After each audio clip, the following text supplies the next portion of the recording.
Insomnia, बेख्वाबी, नींद की खराबी जो दुनिया भर में लाखों लोगों को मुतासर करती है और ख़ासकर जो अभी दौर चल रहा है महंगाई का, जो हाल अभी लगे हुए हैं, नींद तो वैसे ही सबकी उड़ गई है। बेख्वाबी, आपकी नींद चंद एक अवामिल हैं जिसकी वजह से ख़राब हो सकती है, जिनमें तनाव, अफसरदगी, दायमी दर्द, बाज़ दवाएं, कैफ़ीन, अल्कोहल का इस्तेमाल और नींद का बाकायदा शेड्यूल ना होना भी शामिल है। बेख्वाबी पर काबू पाने में मदद कर सकती हैं चंद टिप्स जो मैं आगे आपको चल के बताने वाला हूँ। नंबर 1, सोने के वक्त की एक रूटीन बनाएं ताकि आपके जिस्म को रात सुकून लेने में मदद मिले।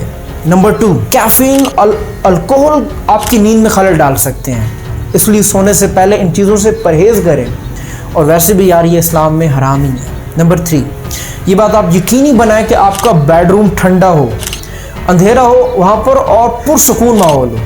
आला मेयार के बिस्तर और आरामदायक गद्दे पर आपने कुछ इन्वेस्टमेंट करनी है। नंबर 4, बाकायदगी से आपने वर्जिश करनी है। वर्जिश तनाव को कम कर सकती है और आराम दे सकती है, जिससे आपको ज़्यादा आसानी से नींद आने में मदद मिल सकती है। लेकिन मोहतात रहें कि सोने से पहले वर्जिश आपने नहीं करनी, क्योंकि ये आपके जिस्म को एक्टिव रख सकता है और आपका सोना मुश्किल बना सकता है। नंबर 5, तनाव बेख्वाबी की एक आम वजह है। तनाव कम करने के तरीके जानिए, जैसे कि कुरान पाक की तिलावत, नमाज और गहरे सांस लीजिए या योगा आपके सोने से पहले आराम करने में मदद दे सकता है।